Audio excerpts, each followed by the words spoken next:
Hello everybody, स्वागत है आपका हमारे नए पीवाईक्यू सीरीज़ में, जहां पर हम सारे के सारे पीवाईक्यू मतलब पिछले साल के कुछ क्वेश्चंस सॉल्व कर रहे हैं। तो आप सभी मेरे को जानते ही हैं, मैं हूं Arpit from favourite free learning platform, जहां पे आप सब पढ़ सकते हो physics, chemistry, maths, biology absolutely for free at learnohub.com।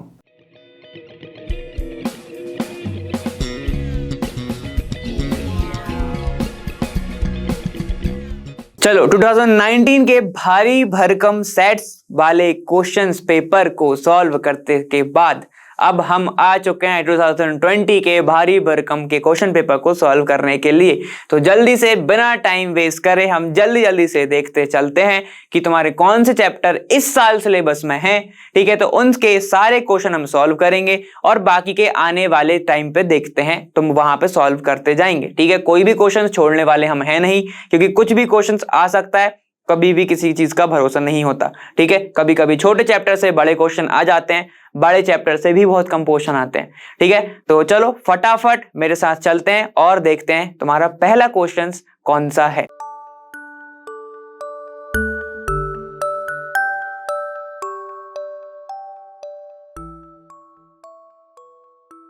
चलिए क्वेश्चन नंबर डिस्कस करेंगे हम यहाँ पर। अब तुम्हारा क्या है, द डी ब्लॉक ठीक of the periodic table contain the elements of group 3 से लेके 12 तक एलिमेंट होते हैं, are known as transition elements. ठीक है, in general electronic configuration of these element is कितना होता है n-1, डी 1 से लेके 10 तक भर सकते हो, और n से लेके तुम्हारा ns2 तक होता है ना, मतलब 2 इलेक्ट्रॉन तक भर सकते हैं।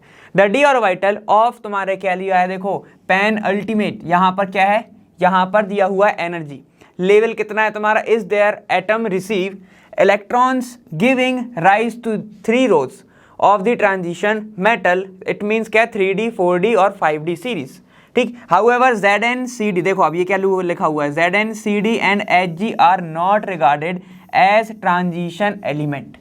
ठीक है, transition element exhibit certain characteristic property like variable oxidation state, complex formation of colored ions and alloys। ठीक है, catalytic property etc। transition metal are hard except तुम्हारा भाई Zn CD Hg तुम्हारा पता है सबको, मरकरी किस फॉर्म में रहता है जल्दी से बताएंगे। ठीक है, and have a high melting point. पूरी कहानी लिख दी। ठीक है, यहाँ पे इसने पूरी की पूरी कहानी लिख दी है। अब मैं पूरे शॉर्ट में बता रहा हूँ कि क्या क्या बोलना चाह रहा है। देखो डी ब्लॉक के जो एलिमेंट है, ठीक है, ग्रुप 3 से लेके 12 तक आते हैं डी ब्लॉक के अंदर, उनको क्या बोला जाता है, ट्रांजिशन एलिमेंट बोला जाता है। ठीक है, जनरल इलेक्ट्रॉनिक कॉन्फ़िगरेशन क्या होता है, n-1, डी से लेके 1 से लेके 10 तक इलेक्ट्रॉन भर सकते हो उसमें, और ns से लेके 1 से लेके 2 तक भर सकते हो। ठीक है, जो डी ऑर्बिटल है उसकी जो एनर्जी है, ठीक है, एटम्स को रिसीव करने की, इलेक्ट्रॉन को रिसीव करने की, तो उसमें क्या होता है कि जो 3 रो है ट्रांजिशन मेटल में 3D 4D और 5D, या तो इसमें जा सकता है तुम्हारा इलेक्ट्रॉन। ठीक है, अब यहां पर इन्होंने बोला है कि Zn CD और Hg ये तीनों के तीनों इस ग्रुप में तो आते हैं। ठीक है, डी ब्लॉक एलिमेंट तो कहलाते हैं, लेकिन ये ट्रांजिशन एलिमेंट नहीं कहलाते। तो उसने ये बोल दिया, क्यों, क्योंकि उनने एक कैटेगरी उन लोगों की मतलब उसको कैटेगराइज करके रखा है कि ट्रांजिशन एलिमेंट हम किसको बोलेंगे, जो कॉम्प्लेक्स फॉर्म करेगा, जिसकी वेरिएबल ऑक्सीडेशन स्टेट होगी, जो कलर्ड आयन देगा। ठीक है, ये सब के सब यो कैटालिटिक प्रॉपर्टी शो करेगा। तो इन सब अगर प्रॉपर्टी शो कर रहा है तो उनको हम ट्रांजिशन मेटल कहते हैं, एलिमेंट कहते हैं। ठीक है, ट्रांजिशन मेटल और तुम्हारे क्या ये हार्ड होते हैं और हाई मेल्टिंग पॉइंट होता है, लेकिन इन तीनों का होता ही नहीं। क्लियर हो गया? तो ये सब इसलिए कहानी बोलना चाह रहा है। अब हम चलते हैं डायरेक्ट क्वेश्चंस पर, ये पूछेगा क्या। ठीक है, तो ये सब के सब इसने क्वेश्चन पूछे हुए हैं हमारे, क्या है देखो, why are Zn CD Hg known तुम्हारे क्या है, नॉन ट्रांजिशन एलिमेंट। ठीक है भाई, तो बहुत अच्छे से सुन लो एक बात। ठीक है, अगर मैं इनकी बात कर रहा हूं Zn CD Hg की, ठीक है, देखो ऐसा Zn CD और Hg, अब तुम्हें आंसर नहीं पता, ठीक है, तो पैरा पे वापस जाना और उसमें क्या लिखना कि ट्रांजिशन एलिमेंट आधे से ज़्यादा हार्ड होते हैं, लेकिन ये सॉफ्ट होते हैं। पहला रीज़न। ठीक है, तो ये क्या होते हैं, ये सॉफ्ट होते हैं या फिर लिक्विड होते हैं, सॉफ्ट या फिर क्या होंगे तुम्हारे, लिक्विड होंगे। Hg क्या होता है, लिक्विड होता है। अगर याद नहीं आ रहा है तब का बता रहा हूँ, लेकिन अगर तुम्हें पता है तो तुम क्या लिख के आओगे, क्योंकि ये जो है कलर्ड आयन भी शो नहीं करते, रीजन इसका क्या है, क्योंकि ये देखो नोबल फॉर्म में, मतलब जब ग्राउंड स्टेट पे रहेंगे तब भी इनकी जो रहेगा क्या, तब भी ये पूरे फुलफिल्ड रहते हैं। ठीक है, और इनका अगर मैं बात करूं कॉमन ऑक्सीडेशन स्टेट, ठीक है, उसमें भी ये क्या रहते हैं, फिल्ड रहते हैं। ठीक है, अगर वो फिल रहेंगे तो कलर भी शो नहीं करेंगे, और ट्रांजिशन एलिमेंट क्या कहते हैं, कलर भी शो करते हैं। रीजन समझ में आ गया। पहला तो वो सॉफ्ट और हार्ड है, सॉफ्ट और हार्ड है ही नहीं, सॉफ्ट और लिक्विड है। दूसरी चीज़ क्या है, अगर मैं उनकी बात करूंगा कि वो कलर शो करेंगे, ट्रांजिशन एलिमेंट क्या करता है, जनरली कलर शो करते हैं, लेकिन ये नहीं करते। ठीक है, तो बस ये रीजन लिख के आओगे। रीजन क्या लिखोगे, these are the D block element but not considered as transition element due to some reason, और सम रीजन में पहला वो हार्ड होते हैं, दूसरा क्योंकि ये इनका हाफ फिल्ड फुल फिल्ड ही रहता है, कलर आयन शो नहीं करते। ये हो गया तुम्हारा। अब उसके बाद पूछा है विच transition metal of 3D series does not have variable oxidation state. तो ये बहुत कॉमन क्वेश्चन है, बहुत बार देखा है। इसका आंसर क्या होता है, Sc3+, स्कैंडियम 3+। इसका एक ही ऑक्सीडेशन स्टेट होता है, वेरिएबल नहीं कर पाता क्योंकि इलेक्ट्रॉन ही चले जाते हैं। कितना होता है, Sc3+। समझ में आ गया। चलो आगे जाओ, यहाँ पे क्या है, why do transition metal and there compound show catalytic activity.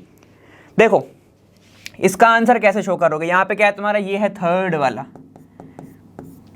ठीक है, तो अभी हमने क्या देखा था, इलेक्ट्रॉनिक कॉन्फ़िगरेशन देखा था। ठीक है, तो वहां पर आप सब ये लिख के आएंगे कैटालिटिक एक्टिविटी, मतलब कि ध्यान से सुनना। ठीक है, जो भी ट्रांजिशन एलिमेंट रहेंगे, मैं टी से लिख रहा हूं, ट्रांजिशन जो भी एलिमेंट रहेंगे ये क्या करते हैं, अपनी सरफेस पर फ्री इलेक्ट्रॉन्स प्रोवाइड करते हैं, फ्री इलेक्ट्रॉन्स प्रोवाइड करते हैं। ठीक है, जिसके कारण अगर कोई भी रिएक्टेंट आ रहा है, रिएक्टेंट अगर आ रहा है, वो इनके साथ, किसके साथ, वो ट्रांजिशन एलिमेंट के साथ क्या करता है, एक ट्रांजिशन स्टेट बनाता है, ट्रांजिशन स्टेट बनाता है। ठीक है, जिसके कारण क्या होता है कि जो एक्टिवेशन एनर्जी है वो कम हो जाती है।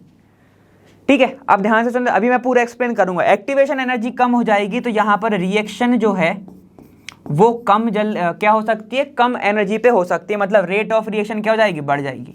अब ध्यान से सुनो, मैं एक्सप्लेन करता हूं इसका। ट्रांजिशन एलिमेंट जो है तुम्हारे क्या होते हैं, उनके पास बहुत सारे इलेक्ट्रॉन्स रहते हैं। ठीक है, वेरिएबल ऑक्सीडेशन शो करते, सबको पता है। अब क्या करता है वो, अपने सरफेस पर, मान लो ये तुम्हारा क्या है, एक मेटल है ना, तो क्या होगा, अपने सरफेस पे इलेक्ट्रॉन प्रोवाइड करेगा। अल्कीन का सुना होगा तुमने, अल्कीन से जब अल्कीन बनाते, ठीक, यहाँ पे क्या होगा, ऊपर आके बैठ जाएंगे वो ऐसे, तो आपस में क्या कर लेगा वो, ऐसे ऐसे बॉन्डिंग बना लेगा। ठीक है, कैसे, देखो ऐसा देखा है मैंने, पेन का एग्जांपल दिया तो मैं पेन से ही बता रहा हूँ। देखो ऐसा तुम्हारा ये पेन है, ठीक है, यहाँ पे ऐसा, क्लियर हो गया। देखो क्या हुआ, मान लो ये मेटल है तो अपने पास ये क्या करेगा, फ्री इलेक्ट्रॉन प्रोवाइड करेगा। ठीक है, तो कोई भी रिएक्टेंट आ रहा है, मान लो ये आ रहा है तुम्हारा CH, ठीक है, डबल बॉन्ड CH। ठीक है, तो क्या करेगा, ये एक फेक बॉन्डिंग बनाएगा ऐसा। ठीक है, CH2 क्या करेगा, ये ऐसा बॉन्डिंग बनाएगा। ठीक है, तो अब क्या कहेगा, देखो कैटलिस्ट के साथ बॉन्डिंग बना रहा है, तो इस बीच की स्टेट को कहते हैं ट्रांजिशन स्टेट। परफेक्ट बॉन्डिंग नहीं बना रहा है, ठीक है, परफेक्ट बॉन्डिंग नहीं बना है, ट्रांजिशन स्टेट मतलब एक टूटेगा एक बनेगा। ठीक है, उसको बोलते हैं ट्रांजिशन स्टेट। क्लियर हो गया।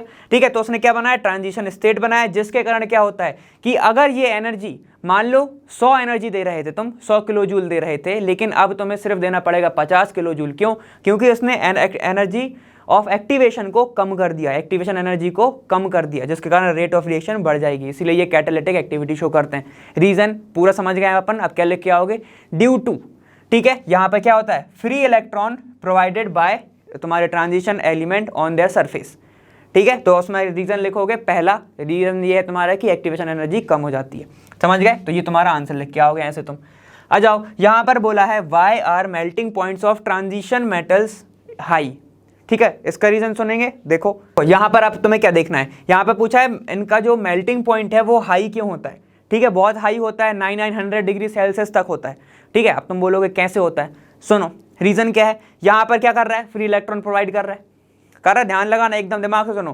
फ्री इलेक्ट्रॉन प्रोवाइड कर रहा है मतलब इसके पास अनपेयर्ड इलेक्ट्रॉन है। ठीक है, इसके पास क्या है, अनपेयर्ड इलेक्ट्रॉन है। अनपेयर्ड अगर इसके पास इलेक्ट्रॉन है, ध्यान से सुनो, अगर है तो ये क्या कर सकता है, ये बॉन्डिंग कर सकता है। ठीक है, और बॉन्डिंग क्या कर सकता है, एकदम स्ट्रॉन्ग बॉन्डिंग कर सकता है, स्ट्रॉन्ग बॉन्डिंग। और स्ट्रॉन्ग, इस बॉन्डिंग का नाम क्या होता है, मेटेलिक, क्या होता है, इसको बोलते हैं मेटेलिक, मेटेलिक बॉन्डिंग, या फिर इसको बोलते हैं मेटेलिक बॉन्ड।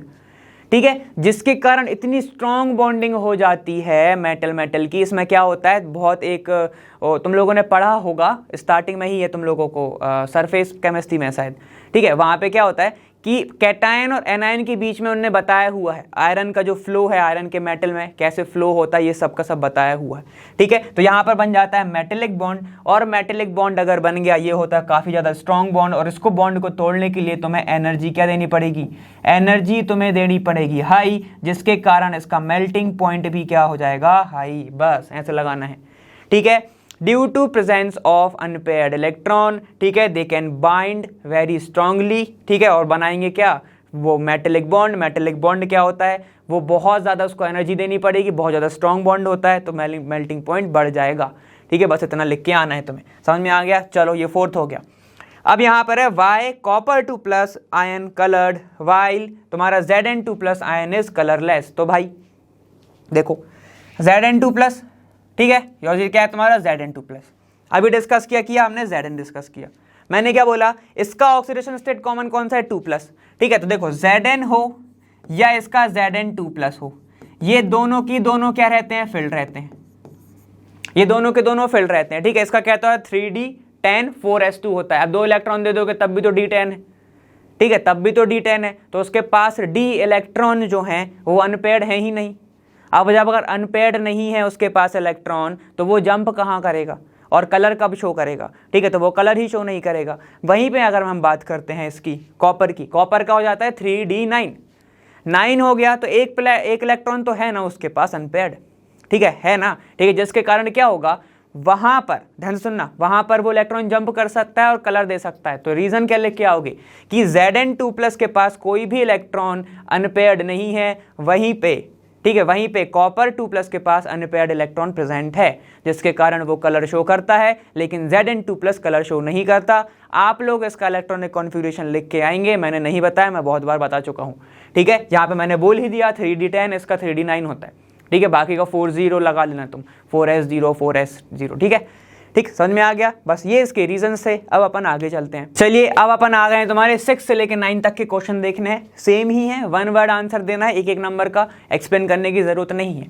ठीक है, यहाँ पे क्या है, name the cell which was used in Apollo space programme.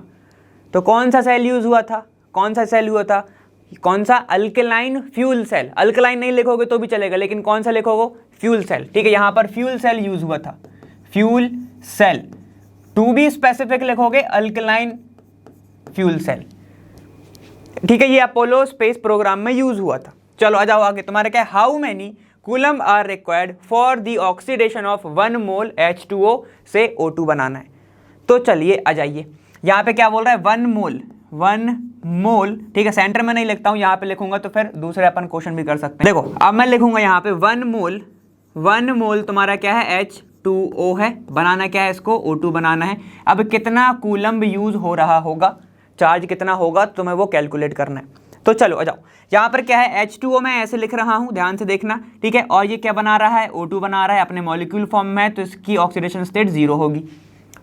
ठीक है, अब यहाँ पर देखो इसका कितना होगा, इसका अगर +1 है तो इसका कितना होगा, -2 होगा। ठीक है, तो अब हम देख सकते हैं यहाँ पर क्या हो रहा है, ऑक्सीजन -2 से जा रहा है कहाँ पे, 0 पे, -2 से जा रहा है 0 पे, मतलब इसका क्या हो रहा है, ऑक्सीडेशन हो रहा है, ऑक्सीडेशन हो रहा है। और ये हम करते कैसे हैं, ये H2O को तोड़ने की प्रोसेस है। ये कैसे टूटता है तुम्हारा, इलेक्ट्रिसिटी से, इलेक्ट्रिक आर्क दे दो तो यहाँ से टूट जाएगा। साथ ही साथ क्या निकालेगा, तुम्हारा H2 निकाल देगा और तुम्हारा O2 निकाल देगा। बैलेंस फॉर्म में लिखना है तो यहाँ पे हाफ लगा दोगे तो तुम्हारा वो बैलेंस हो जाएगा। ठीक है, तो लेकिन अभी उसकी ज़रूरत नहीं है। अब सुनो, इसने पूछा कितना चार्ज लगा, कितना चार्ज लग रहा है किसको, इसको। ठीक है, इसको ऑक्सीडाइज करने में। तो ध्यान से सुनना। ठीक है, एक इलेक्ट्रॉन का जो चार्ज होता है वो कितना होता है तुम्हारा, 1 फैराडे के इक्वल होता है। 1 फैराडे क्या होता है तुम्हारा, 1 फैराडे की जो वैल्यू होती है वो कितनी होती है, 96500 कूलम होता है। ठीक है, चलिए अब यहां पर हम देख रहे हैं क्योंकि इसको 2 इलेक्ट्रॉन की जरूरत पड़ रही है, तो इसको कितना चाहिए, 2 इलेक्ट्रॉन, मतलब ठीक है इसको कितना चाहिए, 2 × 96500। ठीक है, कैलकुलेट कर लें जरा, यहाँ पे कितना हो जाएगा, 0 0 0 1, तो यहाँ पे कितना हो जाएगा 3, और ये आ जाएगा तुम्हारा 18, ऐसी कुछ आएगा। ठीक है, ये आ जाएगा 19, सॉरी। ठीक है, ये हो जाएगा तुम्हारा 19। क्लियर है, देखो 0 0 यहाँ पे 2 0 1 यहाँ पे आ गया तुम्हारा 12 3 3 3 हो गया कैलकुलेट, ठीक है 19। तो यहाँ पर इसको कितने कूलम की जरूरत पड़ रही है, देखो यहाँ पे 19300। अब स्पेसिफिक एकदम मतलब ऐसे लिखना है तो कैसे लिखोगे, ध्यान से देखो, इसको एकदम स्मॉल टर्म में लिख सकते हैं। इसको कितना, ये कितना है देखो 193, कितने जीरो है, 3 जीरो, 1 2 3 तुम्हारा कूलम है।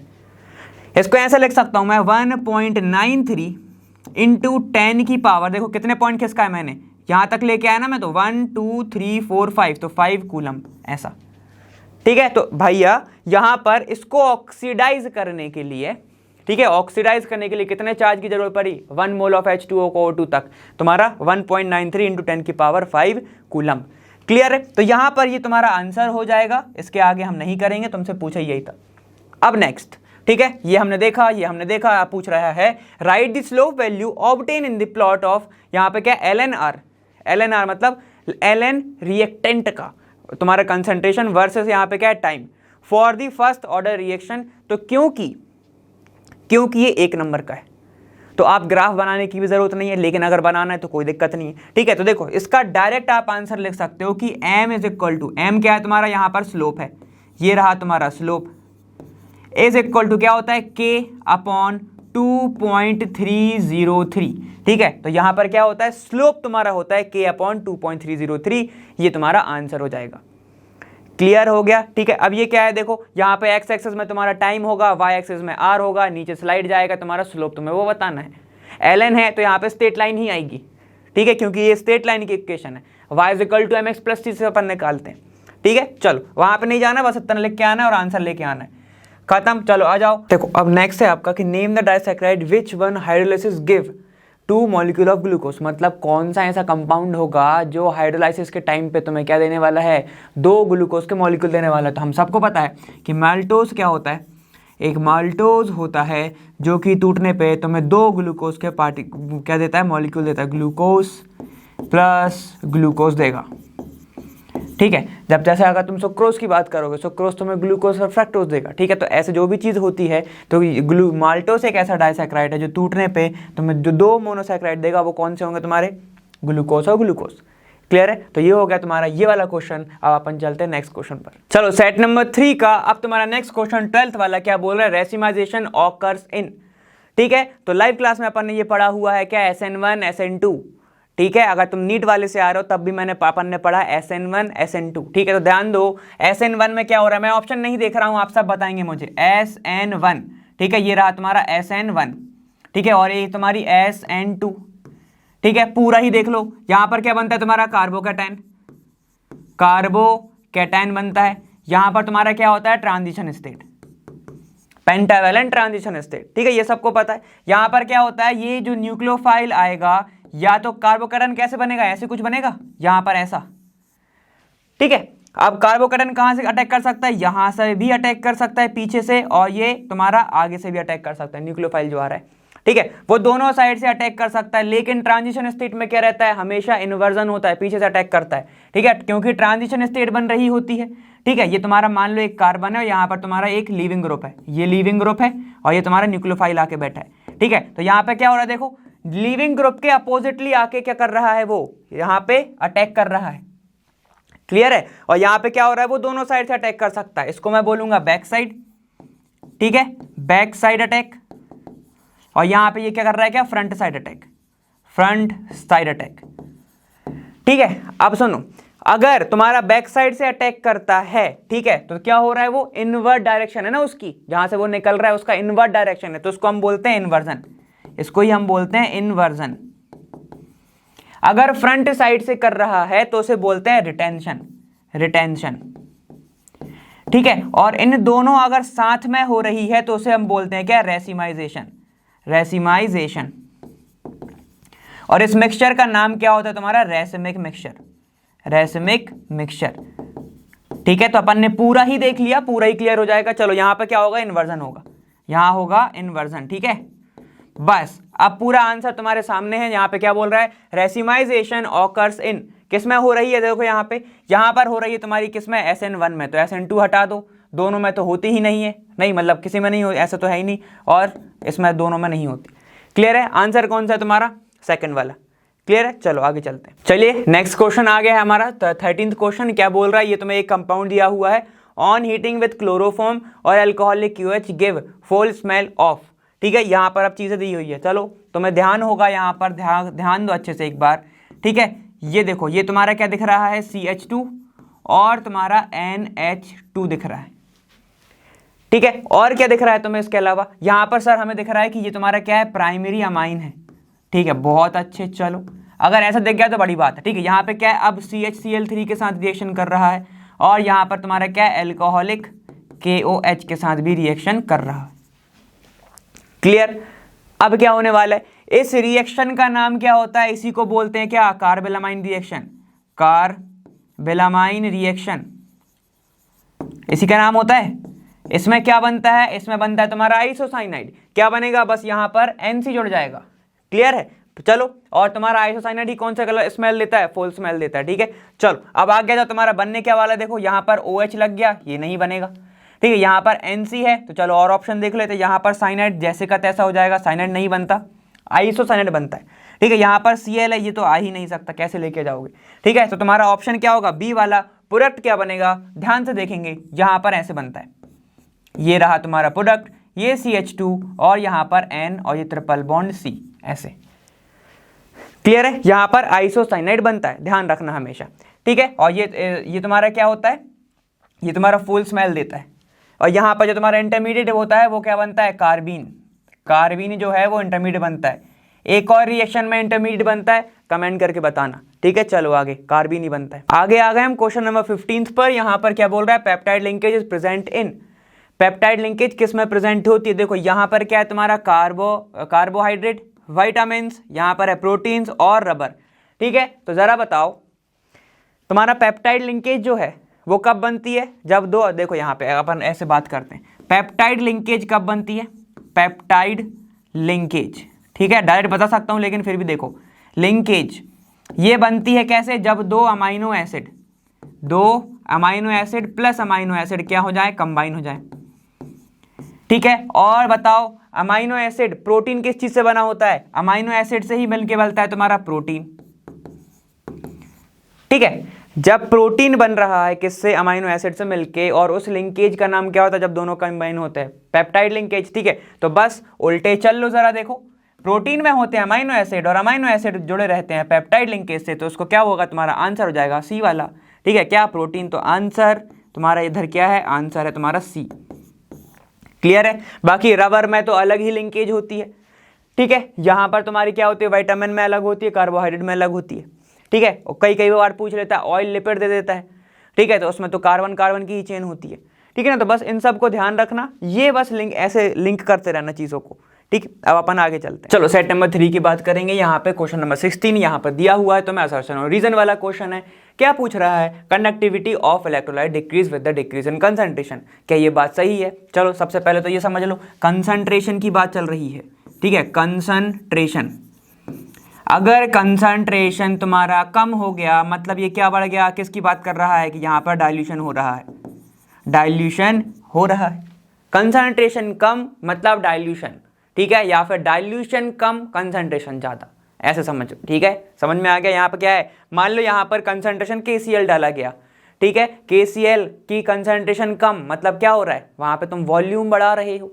ठीक है, तुम्हारा डाइल्यूशन बढ़ रहा है। ठीक है, तो चलो यहाँ पर चीज़ें क्या बोल रहा है कि कंसंट्रेशन कम होने पे तुम्हारा कंडक्टिविटी भी कम हो जाती है, तो ये बिल्कुल सही बात है। डाइल्यूशन के टाइम पर कंडक्टिविटी कम होती है, लेकिन कंडक्टिविटी बेटा कम होती है, मोलर कंडक्टिविटी बढ़ती है, मोलर कंडक्टिविटी बढ़ती है। ठीक है, यहाँ पर कंडक्टिविटी लिखा है तो ये बात तो सही है, तो ए तो सही है। अब यहाँ पर बोल रहा है number of ion per unit volume increases on dilution.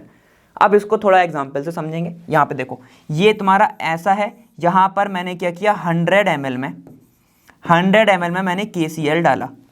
ठीक है, और यहाँ पे मैंने किया इसको ही 1000 ml कर दिया, 1000 ml मतलब 1 लीटर की बात चल रही इधर। ठीक है, इसमें मैंने डाल दिया KCl डाल दिया।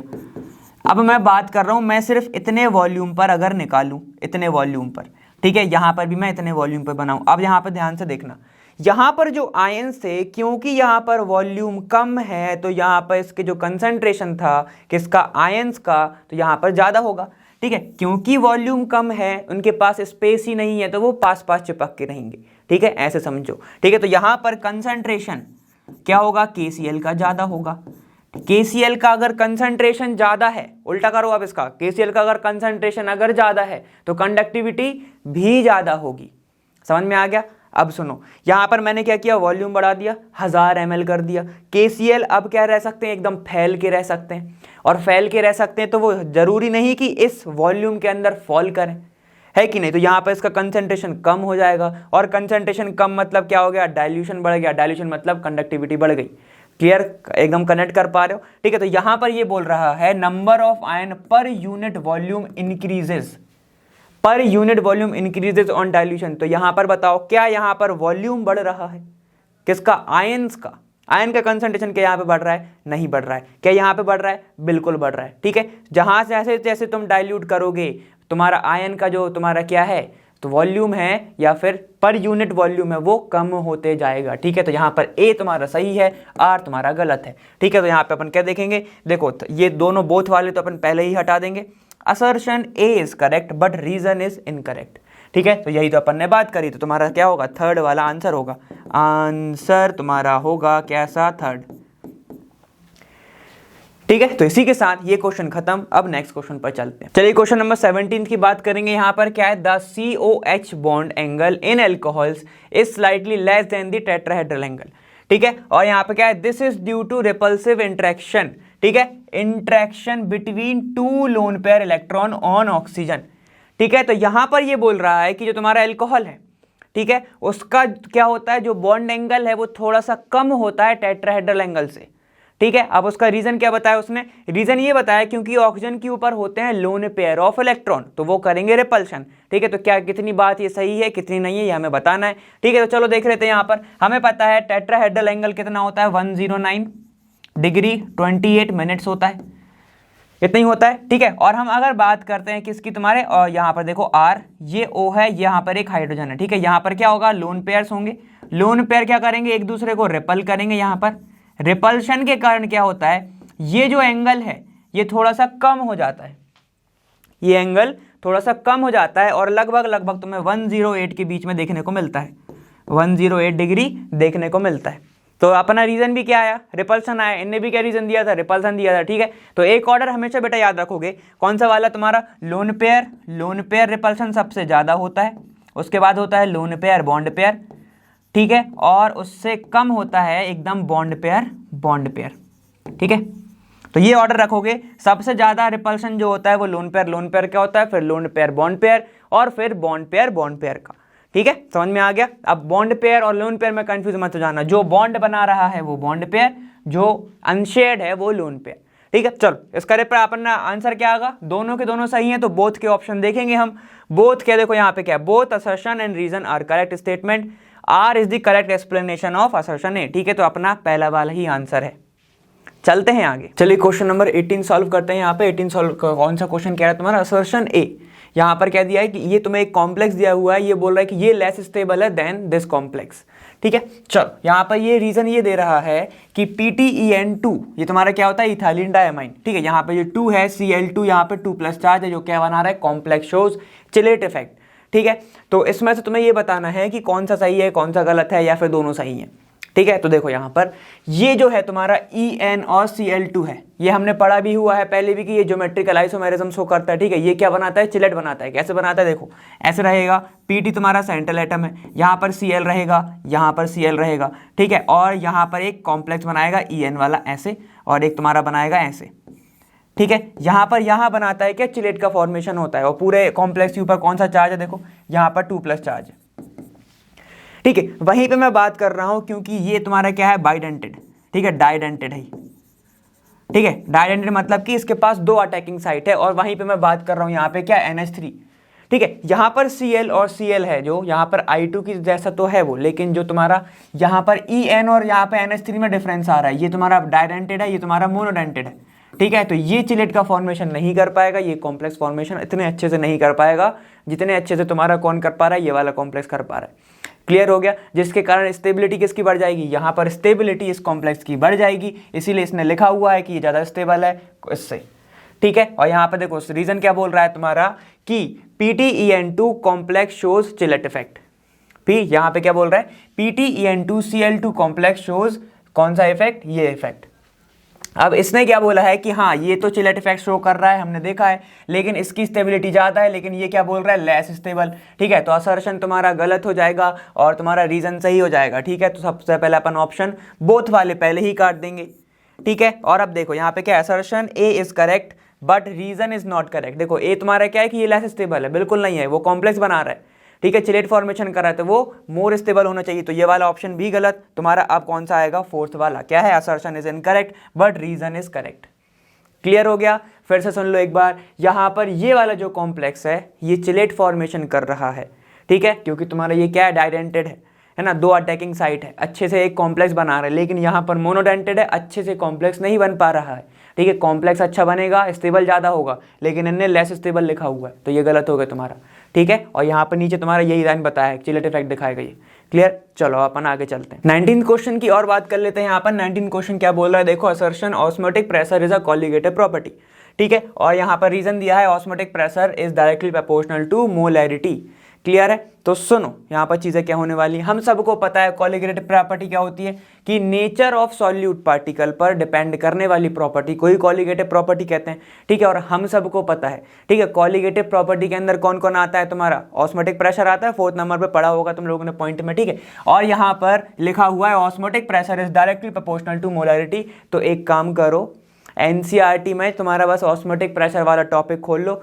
पूरी की पूरी लाइन वहीं से आई हुई है, पूरी छापी गई है इसमें, ठीक है। तो डायरेक्ट तुम्हें दोनों लिखना है कि दोनों सही हैं, ए और आर, ठीक है। तो सिर्फ बोथ वाले ऑप्शन देखेंगे, ये दोनों कट जाएगा, ठीक है। Both assertion and reason are correct statement, R is the correct explanation of assertion A. तो तुम्हारा आंसर क्या होगा, ए वाला, क्लियर है, क्योंकि मोलैरिटी पे डिपेंड करता है, ठीक है। और मोलैरिटी में भी क्या आता है, सॉल्यूट आता है कि नहीं आता है, ठीक है। बस तो तुम्हें ऐसे ही ऑप्शन लगाना है और आगे बढ़ना है। नेक्स्ट क्वेश्चन पे चलते हैं। चलिए नेक्स्ट क्वेश्चन पर आ गए हमारे, क्वेश्चन नंबर 20। यहाँ पर बोल रहा है reactivity of ketone is more than aldehyde. किसकी, देखो उल्टा बोल रहा है, क्या, कीटोन का जो रिएक्टिविटी है वो एल्डिहाइड से ज्यादा होती है, ऐसा पूछ रहा है, ठीक है। यहाँ पे देखो the carbonyl carbon of ketone is less electrophilic as compare to aldehyde, ठीक है। वापस देखो, the carbonyl carbon of ketone is less electrophilic as compare to aldehyde, ठीक है। तो चलो यहाँ पे देख लेंगे आप, यहाँ पे देखो ये रहा तुम्हारा कीटोन, पहला स्ट्रक्चर उठा लेते हैं, CH3, C double bond O और ये CH3,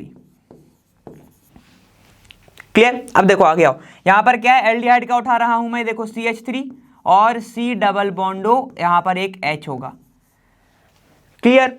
अब देखो किसके पास स्टेरिक हिंड्रेंस ज्यादा है, यहाँ पर कीटोन के पास 2 CH3 हैं, यहाँ पर एक CH3 है, तो स्टेरिक हिंड्रेंस इसका ज्यादा, एक चीज, ठीक है। अब इसने पूछा है कि अगर मान लो न्यूक्लियोफिलिक अटैक हो रहा है, न्यूक्लियोफाइल अटैक हो रहा है, ठीक है, या फिर इलेक्ट्रोफाइल अटैक हो रहा है, तो देखो यहाँ पे क्या होगा, ये बॉन्ड की शिफ्टिंग करेगा, ये नेगेटिव, यहाँ पर पॉजिटिव, क्लियर है। सेम चीज इसमें होगा, ये अपने शिफ्टिंग करेगा नेगेटिव और यहाँ पर पॉजिटिव।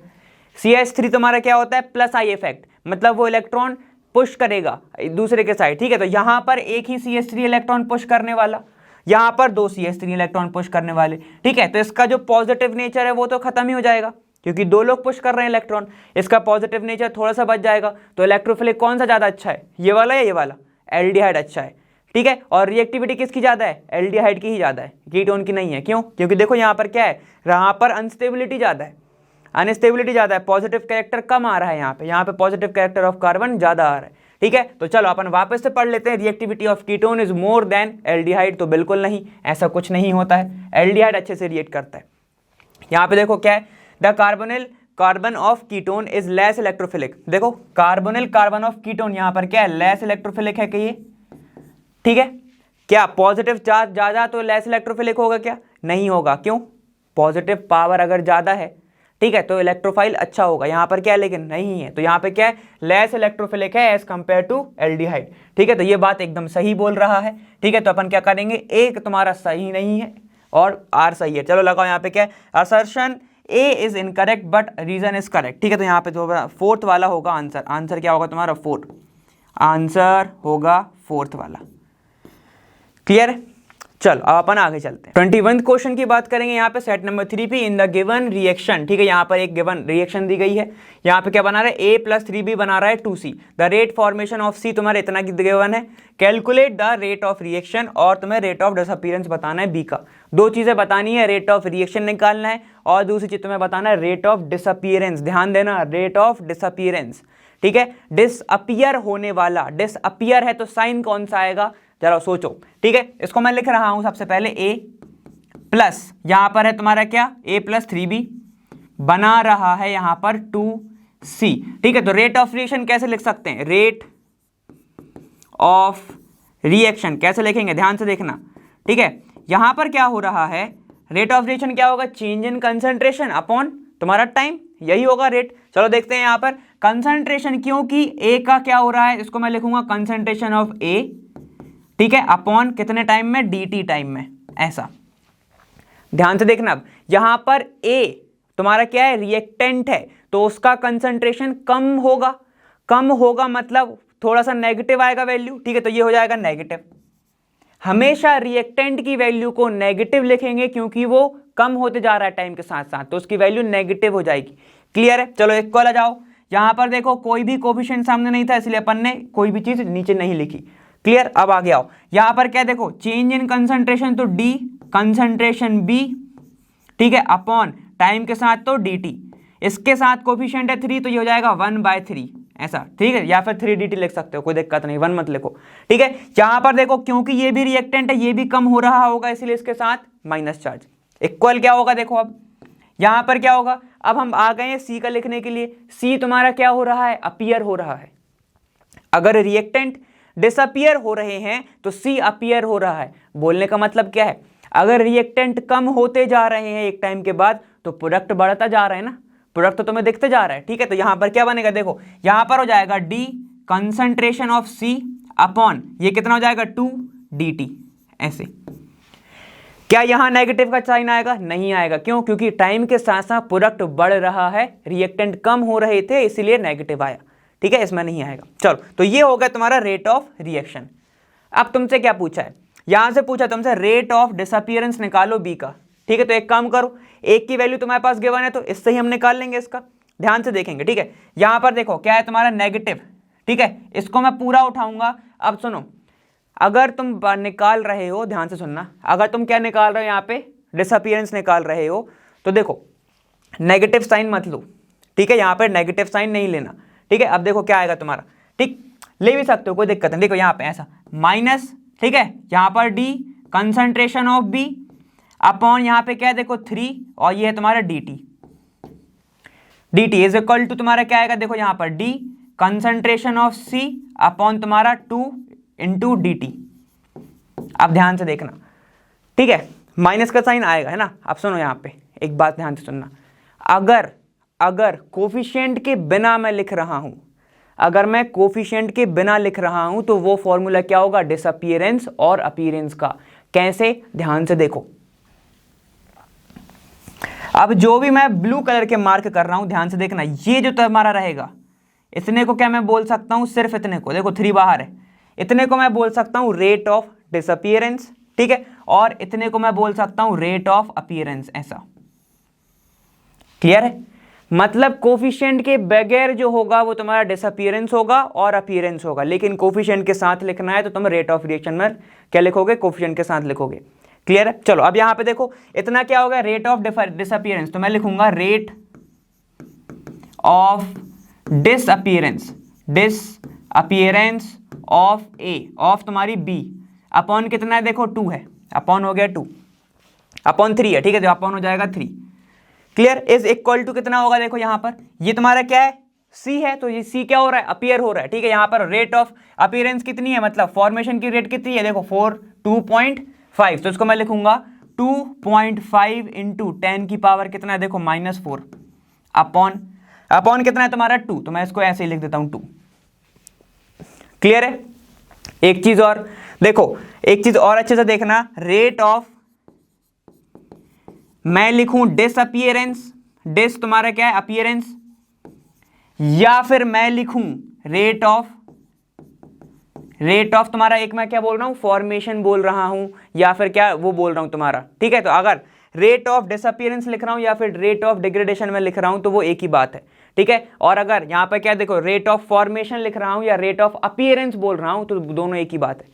फॉर्मेशन होगा तभी तो तुम्हें वो अपीयर होगा, ठीक है। तो दोनों एक ही चीज है, तो कंफ्यूज मत हो जाना उसमें, ठीक है। तो दोनों एक ही चीज है, दोनों की वैल्यू एक ही है।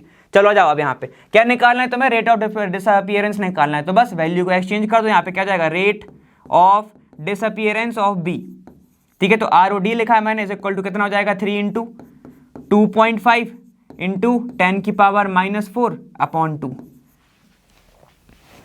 क्लियर, यहां तक तो कोई दिक्कत ही नहीं होगी। तो इसको मैं कैलकुलेट करूं तो कितना आएगा, इसको मैं करूंगा 1.25 कुछ आएगा। बस अब यहां पर क्या करना है, इंटू ही तो करना है तुम्हें 5, ठीक है। ये हो जाएगा 5, ये हो जाएगा 7 पॉइंट, ये हो जाएगा तुम्हारा 3, ठीक है। 3.75 इंटू 10⁻⁻⁴ कितना आ गया, ये हो गया तुम्हारा rate of disappearance of B, ठीक है। Rate of disappearance of B तो कितना आएगा, 3.75 इंटू 10⁻⁻⁴। कैलकुलेट कर लेना, इतना ही कुछ आएगा 5, यहाँ पर फिर वो तो नहीं कुछ आएगा, ठीक है। चलो, तो ये हो गया तुम्हारा आंसर। इसी के साथ तुम्हें समझ में आ ही गया होगा। अब 2-3 पॉइंट है वो मैं तुम्हें बता दे रहा हूं, मैंने अभी क्या क्या बोल दिया। देखो, एक तो इसमें लिखा है rate of formation, rate of formation, इसको ही मैं बोल सकता हूं तुम्हारा क्या, रेट ऑफ अपीयरेंस, ठीक है। तो जो मैंने वर्ड यूज करे मैं यहां पे लिख दे रहा हूं, रेट ऑफ अपीयरेंस, ठीक है। अब यहां पर तो लिखा ही है rate of disappearance, rate of, यहां पर अगर मान लो डिग्रेडेशन आ गया या फिर कंज्यूम आ गया, रेट ऑफ कंज्यूम्ड प्रोडक्ट, यहां पे प्रोडक्ट नहीं रिएक्टेंट आ गया, मतलब ये क्या बोलना चाह रहा है तुम्हारा, वही रेट ऑफ, क्या बोल रहा है, रेट ऑफ डिसअपियरेंस, बात एक ही है वो, ठीक है। ये नहीं पूछता, ये पूछता है और ये पूछता है, दोनों चीजें, 3 चीज पूछता है, ठीक है। तो मैंने तुम्हें बता दिया यहीं पे, क्लियर हो गया। और 2-3 चीजें और समझ लो, ये तुम्हारा ऐसा था। अब ये चीज ज्यादा समझने वाली है, ठीक है। अगर रेट ऑफ रिएक्शन लिख रहे हो, रेट ऑफ रिएक्शन लिख रहे हो तो विथ कोफिशिएंट लिखोगे, क्या यहां पे लिखोगे तुम, विथ कोफिशिएंट, ठीक है। लेकिन अगर तुम रेट ऑफ फॉर्मेशन की बात चल रही है या फिर रेट ऑफ डिसअपियरेंस की बात चल रही है तो तुम क्या लिखोगे, without coefficient, without coefficient. Coefficient क्या है, मतलब ये सामने वाला, ये तुम्हारा 2 और 3, ठीक है। ये सब क्लियर है। तो बस तुम्हें यही चीज बतानी थी, ठीक है। तो इन सब को लिख लेना, फिर अपन अब आगे चलते हैं। चलो 24th क्वेश्चन की बात करेंगे। यहाँ पे तुम्हारा क्या है, write the IUPAC name and the hybridisation of complex. ये तुम्हें एक कॉम्प्लेक्स दिया गया है, इसका नेम बताना है, हाइब्रिडाइजेशन बताना है, ठीक है। तो देखो वो तुम्हारा क्या है, कोबाल्ट है, ठीक है। तो यहाँ पर है तुम्हारा COF6, ठीक है। इसके ऊपर है तुम्हारा कौन सा साइन, 3- साइन, ठीक, ये है। अब यहाँ पर तुमसे पूछा आईयूपैक नेम, तो सबसे पहले तुम क्या लिख सकते हो, देखो ये आयन है और यहाँ पे तुम्हारा कितना दिख रहा है, हेक्सा फ्लोराइडो, ओ क्यों आया, क्योंकि इसके पास आयन है, ठीक है। कोबाल्ट, ठीक है। अब इसका ऑक्सीडेशन स्टेट निकालना पड़ेगा, तो इसकी वैल्यू हम पुट कर दो x, इसका कितना होता है, -1 × 6, मतलब 6 आयन है और ये इसका -1 क्या होता है, उसका ऑक्सीडेशन स्टेट। यहाँ पर कितना है, -3 is equal to coordination sphere के ऊपर ये चार्ज है, क्लियर है। देखो x इज इक्वल टू कितना हो जाएगा, फिर ये -6 हो जाएगा, इस साइड जाएगा तो क्या होगा, -3 + 6, ये हो जाएगा x इज इक्वल टू +3, मतलब कोबाल्ट के ऊपर कितना ऑक्सीडेशन स्टेट है, ठीक है, उसकी कितनी है, +3। तो यहाँ पर कितना लिखोगे तुम, +3, और ये क्योंकि आयन है तो इसको लिखेंगे आयन, क्लियर है। अब उनने पूछा है हाइब्रिडाइजेशन, तो हाइब्रिडाइजेशन के लिए सबसे पहले तो हमें क्या चाहिए, इलेक्ट्रॉनिक कॉन्फ़िगरेशन। तो लिखेंगे यहाँ पर कोबाल्ट, इसका कितना होता है तुम्हारा 3d7 4s2 ही होता है, ठीक है। ये इसका नॉर्मल है जब ये नोबल कंडीशन में, मतलब यहाँ पर ये रिएक्ट नहीं कर रहा है, पीरियोडिक टेबल में रखा हुआ है, ठीक। अब देखो इसका जरा अपन डब्बा बनाएंगे तो कैसे देखेगा, ऐसे देखेगा। यहाँ पर मैं बना रहा हूँ 1 2 3 1 2 3 4 5 होगा ये, ठीक है। चलो जल्दी से इलेक्ट्रॉन रखेंगे, 1 2 3 4 5 6 7, ठीक है। 4s2 और बना दो, 4s2 में ऐसा होगा, बस क्लियर, ऐसे होने वाला है। अब यहाँ पर कोबाल्ट अभी हमने देखा है, इसका ऑक्सीडेशन स्टेट क्या है, 3+, मतलब 3 इलेक्ट्रॉन ये दे चुका है। तो क्या हो जाएगा इसके पास, देखो 3 इलेक्ट्रॉन निकालो, 3d6 4s0, यही होगा, ठीक है। तो 3 इलेक्ट्रॉन निकाल दो यहाँ से, कैसे निकलेगा, ऐसे देखो, यहाँ पर तुम्हारे पास D तो रहेगा ही रहेगा, ठीक है। तो 2 3 4 ये 5, ठीक है। इसके पास रहा S और फिर उसके पास P भी होगा और फिर D भी होगा, ठीक है। तो ये हो गया तुम्हारा P, D होगा तो अपन बनाते हैं। यहाँ पे देखो इसने 3 इलेक्ट्रॉन निकाल दिए, कितना भरोगे 1 2 3 4 5 और तुम्हारा ये आ गया 6, ऐसे आ गया, ठीक है। 6 इलेक्ट्रॉन हो गए। अब देखो 6 बार तुम्हारा फ्लोरीन जुड़ रहा है, 6 बार फ्लोरीन जुड़ रहा है, तो सीधे सीधे अपन 6 बार फ्लोरीन जोड़ देंगे। फ्लोरीन क्या होता है तुम्हारा वीक लिगेंड, तो ये पेयरिंग करा पाएगा क्या, ये बिल्कुल भी पेयरिंग नहीं करा पाएगा, ठीक है। तो यहाँ पे देखो क्या आएगा, यहाँ पर फ्लोरीन आके बैठ जाएगा ऐसा, ठीक है। यहाँ पर फ्लोरीन आके बैठ जाएंगे, कितने हो गए 4, ठीक है। यहाँ पर फ्लोरीन आके तुम्हारे ऐसे बैठ गए अपने इलेक्ट्रॉन लेके, 4 हो गए। और फिर 2 किसके यूज होंगे तुम्हारे D के, तो D के मैं सिर्फ 2 ही बना रहा हूँ, ठीक है, 2 ऐसे, और तुम्हारा एक क्या होगा ऐसे आके बैठ जाएगा फ्लोरीन, फ्लोरीन और यहाँ पर भी फ्लोरीन ऐसे, ठीक है। तो देखो ये तुम्हारा D भी हो गया, है ना, 1 2 3 4 5। तो तुम्हें हाइब्रिडाइजेशन क्या देखने को मिल रही है, ये 4s का यूज हो रहा है, 4s का। यहाँ पर तुम्हारे क्या है, फिर देखो यहाँ पर 4p होगा 4d होगा, ठीक है। तो देखो कितनी है sp3d2, तो इसका कितना होने वाला है, देखो sp3d2 इसकी हाइब्रिडाइजेशन होगी। क्लियर हो गया ना इतना, ठीक। कैसे निकालोगे, सबसे पहले ऑक्सीडेशन स्टेट निकालना है, या फिर तुम इसका ना बनाओ, ऐसे ना लिखो तो भी चलेगा, बस इसका स्टार्टिंग में बता देना कि कोबाल्ट का नॉर्मली इतना होता है, क्योंकि कोबाल्ट 3+ फॉर्म में है तो उसका हो जाएगा 3d6 4s2। उसके बाद और तुम फिर बनाओगे उसके d ऑर्बिटल, ठीक है, क्योंकि फ्लोरीन तुम्हारा क्या है, एक वीक लिगेंड है, ठीक है। तो वो इसकी पेयरिंग नहीं करा पाएगा, पेयरिंग नहीं करा पाएगा तो जितने बचे हुए हैं, जितने उसके पास ऑर्बिटल हैं, वहां पे जाके वो फ्लोरीन बैठ जाएगा। क्लियर हो गया, सिर्फ तुम्हें इतना ही करना है, इसके ज़्यादा आगे नहीं करना। अब तुमसे अगर वो मैग्नेटिक बिहेवियर पूछ लेता कि भाई इसका मैग्नेटिक कैरेक्टर क्या है, तो क्या देखते तुम वो देखते कि इसके पास अनपेयर्ड इलेक्ट्रॉन है या फिर पेयर इलेक्ट्रॉन है, ठीक है। तो हमको पता है, फिर से वही बात आ जाएगी, वीक है तो ये पेयरिंग नहीं करा पाएगा, तो ये जो इनके पास इलेक्ट्रॉन पड़े ये क्या है, अनपेयर्ड है, तो ये इसको क्या बोलोगे, पैरामैग्नेटिक, और पेयर्ड होते तो डायमैग्नेटिक। क्लियर है, तो यहाँ पर ये वाला तुम्हारा क्वेश्चन बहुत अच्छे से निपट चुका है। अब आ जाओ तुम बी वाले पार्ट पर। चलो बी वाला पार्ट डिस्कस कर लेते हैं। What type of isomerism is shown by this complex, name the structure of an isomer of this complex which is optically active. ठीक है, तो यहाँ पर तुम्हें कॉम्प्लेक्स का नाम बताना है, कैसे बनेगा। देखो यहाँ पर अभी अपन ने एक और तुम लोगों को ऐसा क्वेश्चन है, ऐसे देखो यहाँ पर CO है, ये EN 2 बार है, मतलब इथाइलिन डायमाइड 2 बार जुड़ा हुआ है। यहाँ पर क्लोराइडो आयन है और इसके ऊपर 2+ है। ठीक है, जल्दी से इसका नाम भी लिख देना। ठीक है, अब यहाँ पर ये कौन सा कॉम्प्लेक्स शो करेगा, इथाइलिन दिख रहा है, 2 है मतलब सेम है, सेम चीज जुड़े हुए।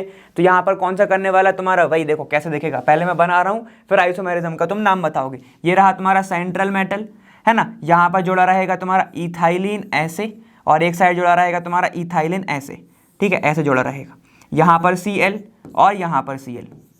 ठीक है, तो ये तुम्हारा कौन सा होगा, ये होगा तुम्हारा सिस फॉर्म, सिस आइसोमर। ठीक है, एक और में क्या होगा, एक और में ये होगा कि इसको ट्रांस में जोड़ देंगे हम। कैसे, यहाँ पे देखो ये CO हो गया, यहाँ पर एक ऐसा जोड़ा रहेगा ऐसे, देखो ऐसे जोड़ा रहेगा, ये ऐसा आएगा और ऐसा जुड़ जाएगा, एक ये EN हो गया और एक तुम्हारा ऐसे जोड़ा रहेगा ऐसे, ये हो गया EN। ठीक है, तो तुम्हें क्या देखने को मिल रहा है कि ये अब किस फॉर्म में है, ये ट्रांस फॉर्म में है। देखो EN एक साइड नहीं है, एक ही साइड नहीं है, एक साइड होते तो उसको सिस बोलते, क्योंकि अब ये ट्रांसवर्स टाइप का दिख रहा है यहाँ पे ट्रांस पोजीशन पे, तो ये तुम्हारा आइसोमर क्या होगा, ट्रांस आइसोमर, ट्रांस आइसोमर या फिर ट्रांसफॉर्म। क्लियर हो गया। और अगर हम देख सकते हैं क्या ये एक दूसरे की मिरर इमेज है, मिरर इमेज कौन बना पाएगा, ध्यान से बताओ, क्या ये मिरर इमेज बना पाएंगे, क्या ये मिरर इमेज बना पाएंगे या ये मिरर इमेज बना पाएंगे, क्योंकि ये तुम्हारे क्या है, ट्रांस है, तो वैसे का वैसा ही बन जाएगा। ठीक है, तो ये तुम्हारा मिरर इमेज अच्छे से बना सकता है, ये अभी इस साइड है फिर ऐसा हो जाएगा, तो एक्टिव फॉर्म कौन सा हो सकता है, ये हो सकता है। क्लियर है। अब यहाँ पर देखो इस आइसोमेरिज्म का नाम क्या होता है, इसी को बोलते हैं जियोमेट्रिकल आइसोमेरिज्म, आइसोमेरिज्म। ठीक है, इसको नॉर्मल बनाऊंगा तो कैसे लिखूंगा, EN ऐसा CO जुड़ा हुआ, ये Cl, यहाँ पर EN है, यहाँ पे Cl है। ठीक है, और यहाँ पे देखो CO, यहाँ पर एक EN है, यहाँ पर एक EN है, यहाँ पर Cl है, यहाँ पर Cl है। जरा मिरर इमेज लगाओगे तो समझ में आ जाएगा कौन सा एक्टिव है कौन सा इनएक्टिव है। क्लियर है, तो बस तुम्हें ऐसे ही करना है ना, और तुम्हें फिर आगे बढ़ना है। अगर मैं इसको मिरर इमेज लगाऊंगा तो ये क्या है, ये ऐसा उल्टा दिखेगा, इसके जैसा दिखेगा। क्लियर है? तो ऐसे तुम्हें बनाना है, ठीक है, ऐसे तुम्हारा नाम हो जाएगा, इसका नाम होता है जियोमेट्रिकल आइसोमेरिज्म, और तुम्हें एक सिस फॉर्म बनेगा, एक ट्रांसफॉर्म बनेगा, ठीक, ऐसे बना के जाओगे, नंबर पूरे मिल जाएंगे और अपन आगे चलेंगे। चलो अब अपन आगे बात कर ले, तुम्हारा क्या है 28th क्वेश्चन बोल रहा है calculate the maximum work and log KC for the given reaction at 298 kelvin, ठीक है। चलो यहाँ पर तुम्हारा ये चीजें दी गई हैं, यहाँ पर तुम्हें ई नॉट दिया गया है, मतलब हर एक स्टैंडर्ड रिडक्शन पोटेंशियल दिया गया है, ठीक है। तो हमें सबसे पहले निकालना है एक तो वर्क डन और एक तुम्हारा केसी। तो दूसरी चीज वर्क के बारे में कहां से बात आ गई सर, ठीक है। तो देखो बेटा, वर्क कुछ नहीं होता, वर्क बस वो होता है कि अगर तुम्हारा जो करंट है वो रिवर्सिबली क्या हो, पास होता है, ठीक है, तो वो इक्वल होता है तुम्हारे किसके, गिब्स एनर्जी के, ठीक है। तो यहां पर डेल जी और यहां पर मैं इसको लिख रहा हूं डब्ल्यू, तुम्हारा क्या यहां पर मैं लिख रहा हूं मैक्सिमम, ये दोनों एक ही होते हैं, और हम सबको पता है डेल जी क्या होता है, del G is equal to होता है माइनस एन इंटू एफ, तुम्हारा फिर क्या होता है ई नॉट सेल, ऐसा, ठीक है। क्योंकि डेल जी और डब्ल्यू सेम है तो मैं इसको लिख सकता हूं maximum work is equal to भी क्या हो जाएगा माइनस एन एफ, यहां पर क्या हो जाएगा ई नॉट सेल, ठीक है। तो एन निकालो या जी निकालो, बात एक ही हो जाएगी, दोनों इक्वल होते हैं। चलो जाओ यहाँ पे, अब तुम्हें क्या लिख रहा हूं मैं, रिएक्शन लिखूंगा सबसे पहले तो NI, ठीक है, ये सॉलिड फॉर्म में है, प्लस यहाँ पर क्या देखो, अगर तुम्हारा आयन है तो वो क्या में होगा, एक्वस फॉर्म में ही होगा। अब यहाँ पे जाके क्या बना रहा है वो Ni2 प्लस जो कि एक्वस फॉर्म में होगा, और ये बना देगा तुम्हारा क्या 2Ag जो कि सॉलिड फॉर्म में होगा। क्यों लिखा सर, क्योंकि हमें रिडक्शन देखना है कि रिडक्शन किसका हो रहा है और ऑक्सीडेशन किसका हो रहा है। चलो देखो यहां पर क्या हो रहा है, निकल 0 से 2+ में जा रहा है, मतलब इसका क्या हो रहा है ऑक्सीडेशन। अगर इसका हो रहा है ऑक्सीडेशन मतलब ये कहां पर होगा, एनोड पर, ठीक है। Ag जो है इलेक्ट्रॉन को गेन करके 0 पे जा रहा है, मतलब इसका क्या हो रहा है रिडक्शन, इसका हो रहा है रिडक्शन, मतलब ये कहां पे होगा तुम्हारे कैथोड पे होगा। क्लियर है, यही सब चीजें अपन ने पढ़ी हुई है। अब ये सब चीजें लिखी क्यों, क्योंकि हमें ई नॉट की वैल्यू निकालनी है, ई नॉट सेल की वैल्यू क्या होगी, देखो ई कैथोड, ई नॉट कैथोड माइनस क्या होगा तुम्हारा ई एनोड, यही होगा। ये वैल्यू कहां पे दी है, यहां पर देखो ये गिवन है, ठीक है। यहां पर देखो कैथोड पर क्या है तुम्हारा, कैथोड पर तुम्हारा कौन सा है, Ag है, तो Ag की वैल्यू कितनी है तुम्हारी 0.80 वोल्ट है, 4 नहीं है, ठीक है। अब माइनस इसका साइन, अब देखो एनोड पे क्या है, एनोड पे है -0.25, ये माइनस प्लस कितना हो जाएगा 105, 80 और 25 कितना होता है 105 ही होता है, ठीक है। दोनों के सब वोल्ट में है तो ये भी वोल्ट में जाएगा, ठीक है। तो ई नॉट सेल की वैल्यू कितनी आ गई तुम्हारी 1.05 वोल्ट, क्लियर। ये वैल्यू आ गई, तो अब हम वर्क डन निकाल सकते हैं। वर्क डन काफी ज्यादा इजी हो जाएगा, ठीक है। तो इसको मैं सबसे पहले यही निकाल लेता हूं, फिर लॉग केसी पे चलते हैं, ठीक है। चलो यहां पर आ जाओ, अब अपन इसको कैसे निकालने वाले ध्यान से देखना। वर्क डन W यहां पर क्या है मैक्सिमम, माइनस कितने इलेक्ट्रॉन इधर उधर हो रहे हैं, ये देखो यहां पर क्या है, एक को पकड़ लो, या तो ऑक्सीडेशन वाला पकड़ लो या फिर तुम्हारा रिडक्शन पकड़ लो, ठीक है। क्योंकि ये तुम्हारी ऑक्सीडेशन है, मतलब नंबर ऑफ इलेक्ट्रॉन जो होंगे जो ऑक्सीडाइज में जा रहे होंगे, ठीक है, मतलब लूज कर रहा होगा ऑक्सीडाइज में, और रिडक्शन में तुम्हारा गेन कर रहा होगा, दोनों इक्वली होंगे, ठीक है। देखो यहां पर Ni 0 से 2+ पे जा रहा है, मतलब 2 इलेक्ट्रॉन निकल रहे हैं। अब देखो कैसे, रिडक्शन वाला भी कि देखो यहां पर क्या हो रहा है, एक Ag+ था, उसने एक गेन करेगा तो क्या बनाएगा, Ag बनाएगा। क्योंकि यहां पर 2 Ag+ हैं तो 2 इलेक्ट्रॉन गेन करने पड़ेंगे, मतलब देखो दोनों इलेक्ट्रॉन तो सेम ही है, किसी भी एक का इलेक्ट्रॉन पकड़ लेंगे हम। यहाँ पे क्या हो जाएगा, n की वैल्यू हो जाएगी 2 इंटू फैराडे कितना होता है 96500 इंटू ई नॉट सेल कितना हो जाएगा 1.0 तुम्हारा कितना है 5 वोल्ट। क्लियर हो गया, ठीक है। यहां पर हम कैलकुलेट करेंगे, तुम्हारा क्या हो जाएगा W max is equal to तुम्हारा हो जाएगा 202, ऐसा नहीं कुछ होगा 202.605, ठीक है, केजे किलो जूल, ठीक है। ऐसी कुछ तुम्हारी वैल्यूज आएगी, पॉइंट में इधर उधर हो सकता है, उसमें मत घबरा जाना, ठीक है। यहाँ पे तुम्हारा ये आ गया। अब तुमसे पूछा है लॉग केसी, वो कैसे निकालोगे, लॉग केसी हम निकालेंगे नॉनस इक्वेशन, ठीक है। इतना लिखो फिर अपन आगे चलते हैं। चलो आ जाओ यहाँ पे, अब तुम्हारा नॉनस इक्वेशन से क्या निकाल सकते हैं अपन, लॉग केसी निकाल सकते हैं। कैसे निकालेंगे, देखो ये हो गया तुम्हारा ई नॉट सेल, ठीक है। E naught cell is equal to कितना होता है 0.6, इसको मैं लिख सकता हूँ 0.593 होता है ना तुम्हारा, 0.059 होता है, तो इसको मैं लिख रहा हूँ 0.06, ठीक है, अपॉन क्या होगा, n होगा, ठीक है, यहाँ पे लिख देंगे अपन log kc, यही होगा, ठीक है। बस वैल्यूज को इधर उधर कर लेंगे, यहाँ पे क्या हो जाएगा, देखो इसको n की वैल्यू इधर पे लेके आओ तो कितना हो जाएगा, n into E naught cell upon यहाँ पे कितना हो जाएगा 0.06, 59 को मैंने अप्रोक्स 0.6 लगाया, is equal to log kc, ठीक है। कैलकुलेट करेंगे, वैल्यूज को पुट करेंगे, कितने इलेक्ट्रॉन थे, 2 इलेक्ट्रॉन थे, ठीक है। ई नॉट की वैल्यू कितनी थी, 105 थी, अपॉन कितना है 0.06 है, ठीक है। यहाँ पर कैलकुलेट कर लो इसको log kc, जब इसको पूरा कैलकुलेट करोगे तुम तो कितना आएगा तुम्हारा log kc is equal to लगभग 35 कुछ आएगा,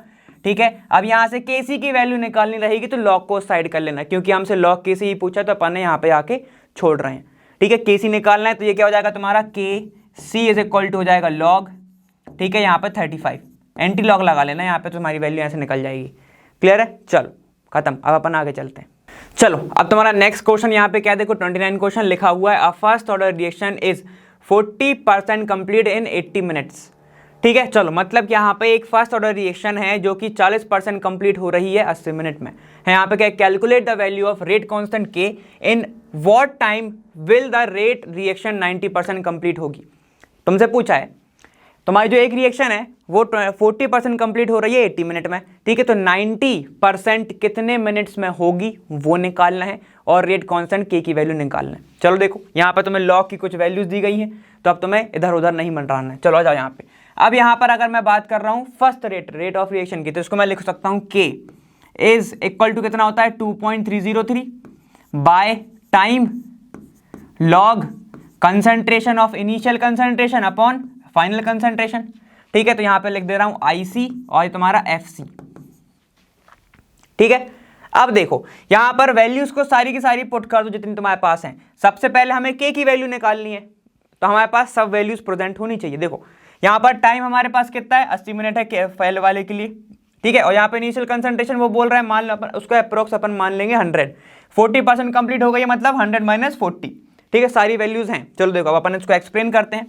K इज इक्वल टू कितना हो जाएगा 2.303, टाइम कितना है देखो यहाँ पर 80 मिनट्स में हो रही है, ठीक है। अब देखो लॉग, हम मान के चलते हैं कि एक रिएक्शन का इनिशियल कंसंट्रेशन था 100, ठीक है, तो इसका हो गया 100, ठीक है। अब ये बोल रहा है कितना कंप्लीट हो गई, 40% कंप्लीट हो चुकी है, मतलब कितना हो जाएगा देखो, इनिशियल में से 40 को माइनस कर दूं इतना हो जाएगा, ठीक है। चलो अब आ जाओ आगे। K इज इक्वल टू कितना हो जाएगा, K इज इक्वल टू हो जाएगा 2.303 बाय 80, ठीक है, लॉग ये कितना हो जाएगा देखो, इसको मैं कैलकुलेट कर रहा हूं तो 100 बाय 60 हो जाएगा, इससे ये कैंसिल, इससे ये कैंसिल, कितना जाएगा ये 3 टाइम जाएगा, ये 5 टाइम जाएगा, तो लॉग हो गया वो log 5/3, ठीक है। इसको और सिंपल फॉर्म में मैं लिखूंगा, ध्यान से देखेंगे यहाँ पे K इज इक्वल टू कितना आएगा देखो 2.303, यहां पर तुम्हारा 80 है,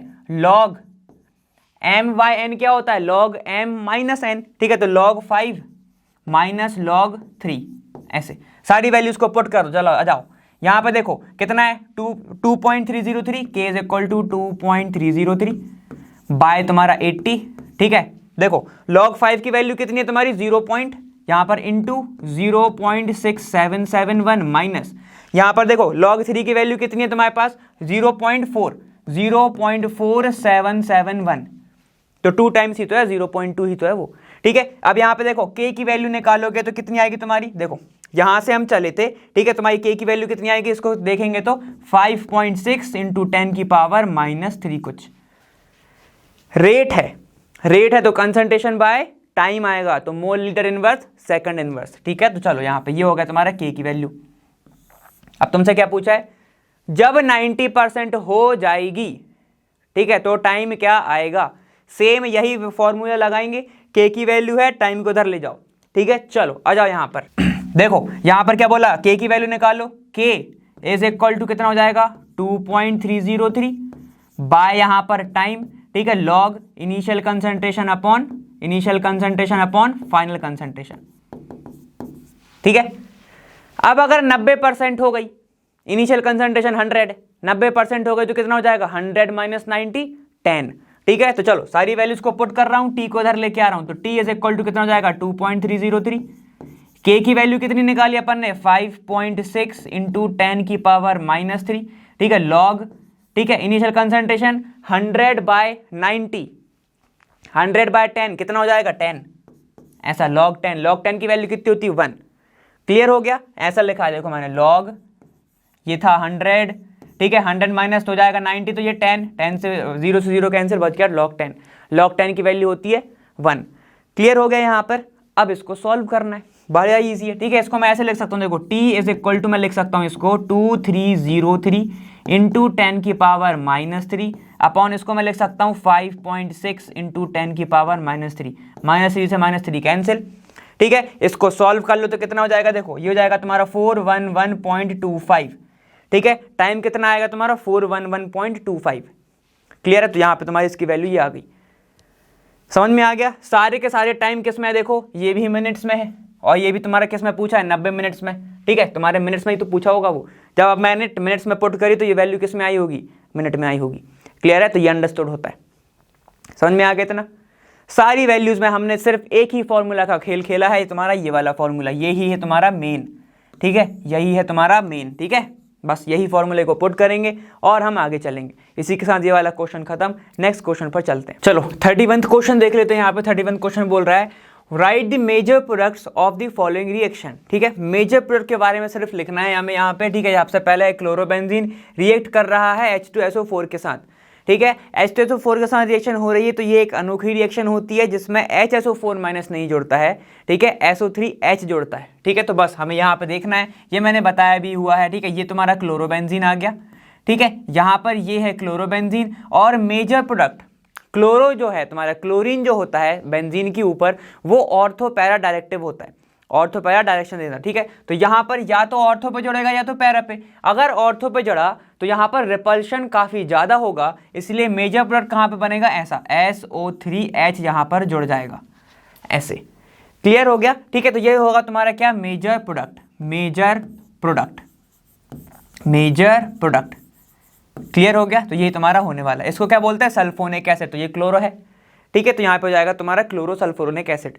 क्लियर, चलो आ जाओ यहाँ पे। अब यहाँ पर क्या देखो, ये CH2 है, ये OH है, यहाँ पर HCl के साथ रिएक्शन कर रहा है और हीटिंग हो रही है, ठीक है। तो सबसे पहले क्या होगा, ध्यान से देखेंगे, यहाँ पर ये H+ आके रिएक्ट करेगा किसके ऊपर, O के ऊपर, तो ये कैसा दिखेगा, ऐसा दिखेगा H+।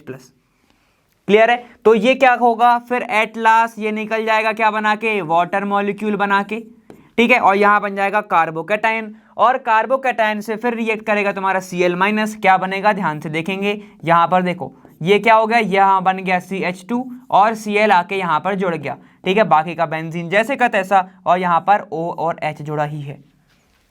ये बनेगा तुम्हारा कौन सा, मेजर प्रोडक्ट। ये भी रहेगा तुम्हारा major product, major product. Clear है, ये रहेगा। आगे जाते हैं, आगे तुम्हारा क्या है, देखो यहाँ पर है टर्शरी अल्कोहल। ध्यान से देखो, टर्शरी अल्कोहल और कॉपर 573 पे हो रहा है। डायरेक्ट क्वेश्चन एनसीईआरटी से आया हुआ है और हम सबको पता है कि अगर टर्शरी अल्कोहल कॉपर के साथ रिएक्शन कर रहा है तो ये क्या बनाता है, क्या बनाएगा, ये क्या बनाएगा बताओ, एल्डिहाइड बनाएगा, कीटोन बनाएगा या अल्कीन बनाएगा, ये बनाता है अल्कीन। काफी अच्छा आंसर, ठीक है। यहाँ पे क्या बनेगा, देखो CH3, ठीक है, C यहाँ पर डबल बॉन्ड CH2 होगा, और यहाँ पे क्योंकि एक CH3 और जुड़ा हुआ तो ये हो जाएगा तुम्हारा ऐसा CH3, तो ये वाला बॉन्ड हट जाएगा। क्लियर है, ठीक है। नाम क्या होगा इसका, देखो 1 2 3 1 2 3, तो कहीं से भी करो, सेकंड पे ही इन आ रहा है, ठीक है। तो यहाँ पे मैं नाम दूंगा 1 2 3, ठीक है, सेम 1 2 3। तो यहाँ पे क्या देखो, सबसे पहले पे ही इन है 1 2 3, ठीक है। यहाँ पे क्या हो जाएगा 2 मिथाइल, यहाँ पे क्या है, प्रोपइन, खत्म, ये इसका आंसर हो जाएगा, ठीक है। ये तुम्हारा क्या है, मेजर प्रोडक्ट। क्लियर हो गया, ठीक है। तो यहाँ पर 3 ऐसे प्रोडक्ट बनेंगे, तीनों के अपन ने आंसर कर दिए और नंबर भी आगे आएंगे, ठीक है। अब अपन आगे चलते हैं। चलो 32 क्वेश्चन के अब ए पार्ट की बात कर लेते हैं। यहाँ पर right the mechanism of the following reaction, ठीक है। यहाँ पर देखो रिएक्शन क्या हो रही है, ये तुम्हारे 2 अल्कोहल हैं, क्या है, 2 अल्कोहल तुम्हारे प्रेजेंट है। यहाँ पर कितना है, 413 केल्विन है, H+ मीडियम है, मतलब क्या होगा, मान लो H2SO4 है, मान लो H2SO4 है, और बना क्या रहा है तुम्हारा, ये क्या है, ईथर, इसको बोलते हैं ईथर, ठीक है। H2O बाहर निकल रहा है, इसके मैकेनिज्म के बारे में जिक्र करना है। चलो आ जाओ, यहाँ पर क्या है, ऐसा देखेगा, ये CH3 पहला मोल, CH3 CH2, ये रहा तुम्हारा ऑक्सीजन, इसके पास होंगे कुछ लोन पेयर्स और यहाँ पर एक है हाइड्रोजन। क्लियर? ठीक है, क्योंकि ये H प्लस है तो एसिडिक मीडियम होगा, सिंपल सी बात है। ठीक है, तो यहाँ पे क्या होगा, ये रहा तुम्हारा H प्लस। सब कुछ समझ में आ गया?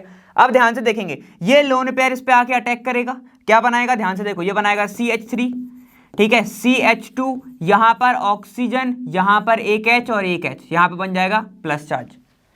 अब ध्यान से देखना क्या होने वाला, ठीक है। अब आएगा तुम्हारा दूसरा मोल, किसका, तुम्हारा अल्कोहल का, कैसे देखेगा, CH3, CH2, यहां पर मैं ऐसे लिख रहा हूं अब ऑक्सीजन और ये तुम्हारा हाइड्रोजन। क्लियर है? ध्यान से देखना, देखो क्या बनने वाला है तुम्हारा, यहां पर लोन पेयर है ना, और यहां पर क्या, देखो ये तुम्हारा वाटर मॉलिक्यूल जैसे ही निकलेगा, जैसे ही तुम्हारा वाटर मॉलिक्यूल निकलेगा, ये जो है ये अटैक करेगा किसके ऊपर, इस वाले कार्बन के ऊपर। ठीक है, यहां पर किसकी तरह वर्क कर रहा है अल्कोहल, न्यूक्लियोफाइल की तरह। अल्कोहल दो तरीके से वर्क करता है, एक इलेक्ट्रोफाइल, एक तुम्हारा न्यूक्लियोफाइल। इलेक्ट्रोफाइल हमने देखा था डिहाइड्रेशन ऑफ अल्कोहल में, ठीक है, डिहाइड्रेशन ऑफ अल्कोहल में क्या हो रहा था, ये भी तुम्हारी वही प्रोसेस है, लेकिन वहां पर तुम्हारा क्या बन रहा था, अल्कीन बन रही थी। ठीक है, उसके बारे में अपन अभी जिक्र करते हैं। ठीक है, यहाँ पे देखो क्या बन जाएगा, ध्यान से देखेंगे, यहां पर बन जाएगा CH3, CH2, इस पर ही तो अटैक करा है ऑक्सीजन ने, तो क्या लग जाएगा, ऑक्सीजन, इसके पास एक हाइड्रोजन है तो ये हाइड्रोजन, ठीक है, बाकी का प्रोडक्ट लिख दो CH2 CH3 ऐसा। अभी इसके पास आ जाएगा पॉजिटिव चार्ज, क्योंकि ऑक्सीजन कभी भी 3 बॉन्ड नहीं बनाता है। क्लियर? समझ में आ गया यहां तक? अब क्या होने वाला है, अब कुछ नहीं होगा, यहां से H प्लस जो है वो निकल जाएगा वापस, यहां से H प्लस वापस निकल जाएगा। ठीक है, तो यहां पर से H प्लस निकाल दो, क्या बन गया तुम्हारा CH3 CH2, यहां पर ऑक्सीजन, यहां पर CH2 और ये CH3, ये क्या है, एथॉक्सी इथेन, ये क्या बन गया, एथॉक्सी इथेन। क्लियर है? तो इसका तुम्हारा ये हो गई मैकेनिज्म। क्या हो रहा है, ध्यान से देखना, यहां पर अल्कोहल जो है, ये तुम्हारा जो अल्कोहल है ये एज अ न्यूक्लियोफाइल रिएक्ट कर रहा है, ठीक है, और वहां पर इलेक्ट्रोफाइल की तरह वर्क कर रहा था। क्यों कर रहा था, क्योंकि देखो यहां पर टेम्परेचर कितना है, 413 केल्विन। अगर मान लो ये टेम्परेचर होता 443 केल्विन और H2SO4 होता, तो यहां पर क्या बन रहा था, तुम्हारा अल्कीन बनता। ठीक है, तो ये बातें बहुत अच्छे से याद रखेंगे। ठीक है, ये याद रखोगे तो तुम्हारा से क्वेश्चन कहीं नहीं जा रहा। क्लियर हो गया, समझ में आ गया? तो ये तुम्हारी प्रोसेस होगी। पहली स्टेप तुम्हारी कौन सी होगी, यहां तक। दूसरी स्टेप में क्या बनेगा तुम्हारा, कार्बोकैटायन, ये वाला, ठीक है, यहां पे अटैक होगा ये दूसरी स्टेप में। और तीसरी स्टेप तुम्हारी H प्लस निकल जाएगा, तुम्हारा ईथर बन जाएगा। समझ में आ गया? तो इसको मैं लिख रहा हूं पहला स्टेप, ठीक है, यहां से ये तुम्हारा दूसरा स्टेप, और यहां पे तुम्हारा कौन सा, ये तीसरा स्टेप, यहां से यहां बनेगा। क्लियर? समझ में आ गया? तो ये सारी की सारी मैकेनिज्म थी, ध्यान से बस एक बार देखते चलोगे, एरो पे ध्यान दो, समझ पूरा क्लियर हो जाएगा। अब अपन आगे चलते हैं, कौन सा तुम्हारा, यहाँ पे फिनॉल बनाना है तुम्हें, किससे, क्यूमीन से। चलिए अब अपन बना लेते हैं यहाँ पे क्या, right the preparation of phenol from cumene. Cumene से फिनॉल बनाना है। क्यूमीन क्या होता है तुम्हारा, CH3, यहाँ पर C, यहाँ पर CH3 होगा, ठीक है, इसके पास क्या होगा, एक हाइड्रोजन होगा, ये जुड़ा होगा किससे, फिनॉल से। इसको बोलते हैं बेटा क्यूमीन, इसको ही बोलते हैं क्यूमीन। क्या बोलते हैं इसको, क्यूमीन, क्यूमीन, ऐसा, क्यों है मीन, ठीक है, क्यूमीन। चलो अब यहां पर क्या होगा, जैसे ही तुम इसकी ऑक्सीजन से रिएक्शन कराओगे तो यहां पर क्या होता है, मैंने बताया था कि कार्बन और हाइड्रोजन के बीच में पूरा का पूरा ऑक्सीजन का मॉलिक्यूल जुड़ जाता है। कैसा दिखता है, ध्यान से देखेंगे, यहाँ पे ये तुम्हारा CH3, ठीक है, ये C, यहाँ पर CH3। मैंने क्या बोला, कार्बन और हाइड्रोजन के बीच में पूरा मॉलिक्यूल को डाल दो, यहाँ पे ऑक्सीजन, ये ऑक्सीजन, और यहाँ पर एक H, ऐसे दिखेगा। सही है कि नहीं है? ठीक है, बाकी का तुम्हारा पूरा स्ट्रक्चर सेम, इस पर कोई दिक्कत नहीं आएगी, ऐसे। ठीक है, क्लियर हो गया इतना, इतना क्लियर? ठीक है, अब ध्यान से देखो, अब क्या होगा, जैसे ही तुम इसको एसिडिक मीडियम प्रोवाइड करोगे, क्या, एसिडिक मीडियम, जैसे ही तुम इसको एसिडिक मीडियम प्रोवाइड करोगे, ये जो H प्लस है इसके लोन पेयर पे आके अटैक करेगा SK।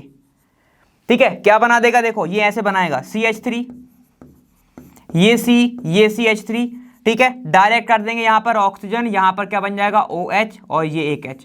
ठीक है, यहाँ पे ऐसे बन जाएगा तुम्हारा, पूरी प्रिपरेशन बता रहा हूं मैं तो तुम्हें लगभग। ठीक है, ये निकल जाएगा बाहर H2O, तो इसके ऊपर आ जाएगा पॉजिटिव चार्ज, ये रिंग शिफ्ट कर जाएगा, रिंग शिफ्ट कर जाएगा इस वाले ऑक्सीजन पर। ठीक है, जैसे ही इस पे शिफ्ट करा तो क्या करना है, कुछ नहीं करना, देखो जैसे ही इस पे शिफ्ट कर गया, ठीक है, कैसा बनेगा देखो, यहाँ पर हो गया ऑक्सीजन, ठीक है, इससे ही जुड़ा है तुम्हारा एक कार्बन, यहाँ पर CH3 है, ये CH3 है, मैंने राइट साइड लिख दिया इसको, लेफ्ट साइड, ठीक है, ये पॉजिटिव। अब डल जाएगा वाटर H2O, तो H प्लस इस पे अटैक करेगा, OH इस पे, ठीक है, वो तुम्हारा टॉटोमेरिज्म होके यहाँ पे क्या बन जाएगा तुम्हारा, यहाँ बन जाएगा तुम्हारा C डबल बॉन्ड O, ये एसीटोन, और यहाँ बन जाएगा तुम्हारा फिनॉल, ये बन जाएगा तुम्हारा फिनॉल। तो मैंने तुम्हें पूरी ही प्रोसेस ही बता दी, ठीक है, पूरी प्रोसेस बता दी, जिसमें तुम्हें अब दिक्कत ना जाए। अब एक स्टेप में लिखना है तो कैसे लिखोगे, तो वो देख लो। यहाँ पे क्या है, क्यूमीन से सबसे पहले क्या बनेगा, ऐसा, ये रहा तुम्हारा क्यूमीन, ठीक है, इसको ही कहते हैं क्यूमीन, ठीक है, क्लियर हो गया। अब देखो, जब जैसे ही तुम इसमें डालोगे O2, क्या बन जाएगा तुम्हारा क्यूमीन हाइपर ऑक्साइड, ऐसा, ठीक है, ऐसा देखेगा, ऑक्सीजन ऑक्सीजन और ये तुम्हारा हाइड्रोजन ऐसे, ठीक है, ये रहा तुम्हारा क्यूमीन हाइपर ऑक्साइड, इसको बोलते हैं cumene hyper oxide, hyper oxide, ठीक है, ऐसे बोलते हैं। चलो आ जाओ, अब आगे क्या करना है तुम्हें, एक तो तुम्हें क्या डालना है, यहाँ पे एसिडिक मीडियम प्रोवाइड करना है, और दूसरे में तुम्हें डालना है वाटर, तो साथ से साथ क्या निकल जाएगा, यहाँ पे तुम्हारा फिनॉल बन जाएगा, यहाँ पर बन जाएगा तुम्हारा फिनॉल, प्लस यहाँ पे बन जाएगा तुम्हारा acetone CH3, C double bond O, ये CH3, ऐसे, ठीक है। यहाँ पे क्या हुआ, हम कहाँ पे आ गए, देखो ये क्यूमीन था, ये क्यूमीन था, और हम आ चुके हैं अब फिनॉल पे, ऐसा, क्लियर है। तो यहां से तुम यहां तक बना सकते हो, कोई दिक्कत की बात ही नहीं है, ठीक है। अब इसमें मत कंफ्यूज हो जाना, तुम्हारा क्या है, CH3 है, यहाँ पर भी CH3 है, ये तुम्हारा कार्बन है, ठीक है ना, इसमें मत कंफ्यूज होना, समझ में आ गया। चलो अब अपन आगे चलते हैं, इसको थोड़ा ऐसे लिखना, ऐसे करके, ठीक है, वरना तुम इससे ही जोड़ दो, देखो देखो ऐसे लिखना है इसको, ऐसे करके, ऐसे, ठीक है, वरना उससे जोड़ दोगे तो फिर अलग हो जाएगा वो, ठीक।